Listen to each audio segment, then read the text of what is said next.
Hello, Dearborn Heights residents.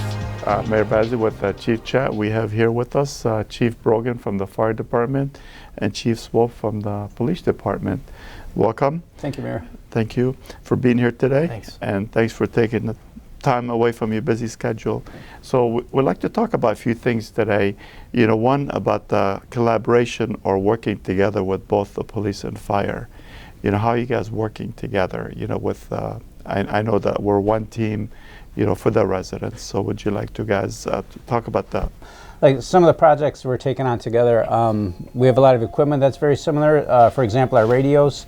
And we just found out that the Motorola radios, they're going to be made obsolete in the next year and a half, 2 years at the most. And it was something that we hadn't been planning for or budgeting for. I was at my last Western Wayne Chiefs meeting, and Jordan Selleck from County of Western Wayne had been working on this project and sent out some questionnaires, and I shared that with Chief Swope.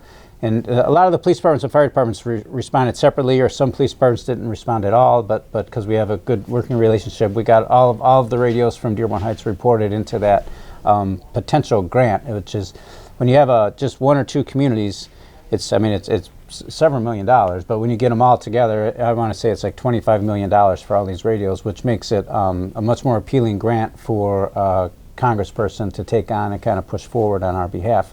And so that's some that we worked together where I saw some of the other cities didn't have that relationship, where there were only fire or only police had been reported, and luckily, you know, we talk often enough where we communicate those things and we can work together to get those things accomplished. Yeah, and then we're also, we're trying to make our services, better for the citizens, right? So the police department and the fire department, we're starting to work together on some of our policies to have them work together, right? Instead of the fire department, they do something one way and then we do something another way, which creates confusion and maybe some issues amongst personnel. Our policies are going to start to align with one another to become more efficient and to provide better services for the residents of Dearborn Heights. And also, you know, on scenes, you know, accident scenes, you know, I've seen you guys, you know, work together very well, especially like securing scenes, you know, with especially having, you know, dispatch in all in one location. And that gets really important, and a lot of times that's another time where you'll see sometimes police and fire conflicting. There's even videos on the internet of police officers arresting firefighters because they won't move a vehicle. I mean, these are extreme cases, but they happen. And we're all on the same team, and we want to see, we have the same objectives. And so, you know, when we get to an accident scene, it's important to us to block off traffic to make sure we have a safe area to work. And the police that's important to them too, but they also want to worry about keeping traffic flowing, because that's another one of their responsibilities. But when we talk together and work together and we have a good relationship, then we come up with a way that we accomplish both those things, and when the road is safe to clear, we're sure to move out of the way and get traffic flowing again. Yeah, we definitely don't want nobody arrested, you know, No, especially, you know, firefighters. Yeah. And training is more important now than ever, I think. And, the fire department and the police department, we're going to work on making sure that, the police department, we truly understand what the fire department does and what they need at a scene, and the same with the fire department, that they know how the police department operates at the scene, so we can make sure that the scene stays secure, patients receive the treatment they need, and then the firemen and the police officers can live happily together on scene without causing any issues for each other. Yeah. Well, they're better cooks, so I don't know, you know, so right. maybe you do have to work together, because you know, if you're nice enough, you know, they can invite you for a nice meal. Over. Exactly. Yeah. So I know with the schools will be out here shortly. You know, I want talk about safety. You know, there's a lot of kids will be out. You know, there's teenagers will be driving for the first time. So just see what kind of message can we relay to the young drivers. Yeah. So I would say and I'm sure the fire chief would be able to provide some examples on going out to scenes and and seeing the devastation that traffic accidents cause for families and for people. But one thing I would do is I would tell our drivers and especially the young drivers to be careful and to be patient and have some tolerance for the people around you, right? And I think it's very important that our drivers, whoever drives through the city of Dearborn Heights, really concentrates on following the law and just being a good community member and help people out, and then watch out for others. Especially, we have bicycles and we have pedestrians out there now, and motorcyclists, and these are extra precaution or extra things we have to look out for before we make our turns. Before we enter intersections, because not everyone's always following the laws, and sometimes even though I have the right of way, I still might be able to prevent an accident by stopping, even though I might have a green light. I mean, sometimes that happens. Yeah, and I know, Chief, you probably remember Chief Brogan. That's a good point, Chief Swope, on being distracted or thinking, okay, you know what, it's a green light, I'm going to take off. I think there was an accident just a few years ago. There was a fatal accident, several people on Ford Road and Telegraph because of that same issue. Right, and it just takes one moment of inattention, and it could be something so innocent. And I think people just automatically assume these are the problems that happen to other people and not to them. And so they think they could I'm just going to look at my phone just for that 1 second, or just goofing around with your friends in the car, and it just takes just a second.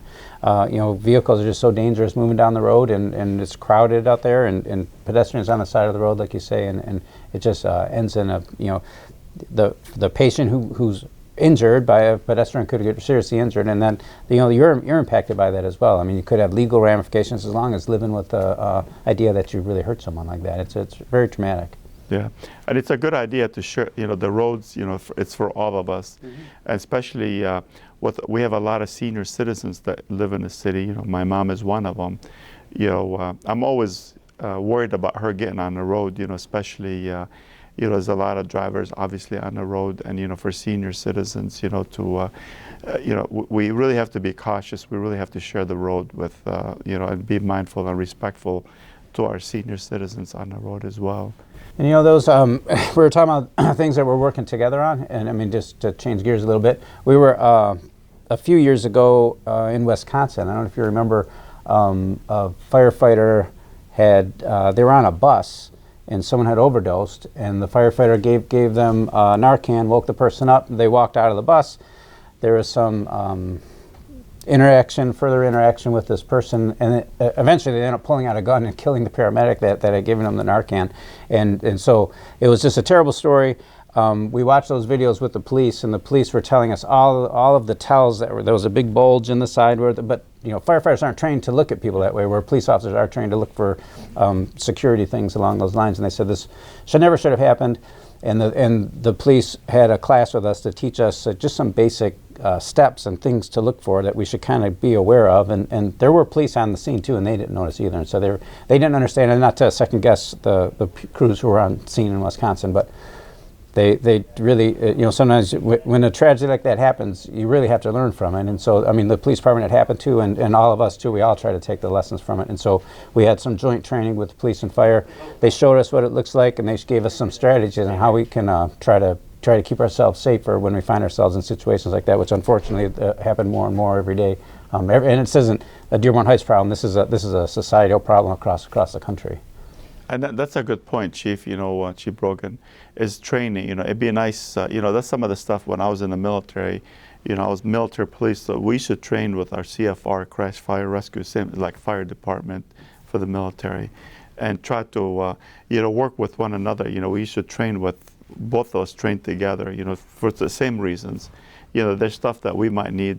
If you're first on the scene, to do certain things. So it'd be nice to actually do more of it here in Dearborn Heights, to collaborate on training. Yeah. And that's a prime, good example, Chief, for bringing up. Yeah, one thing that the police department has really improved on is the amount of training that we have done.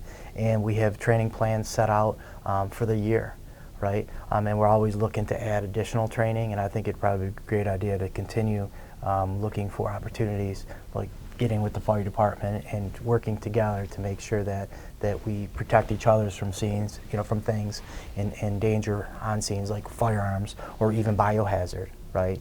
Blood, any type of bodily fluid, like how do we avoid that type of stuff? And that's the type of training that we could do with the fire department that keeps our guys safe.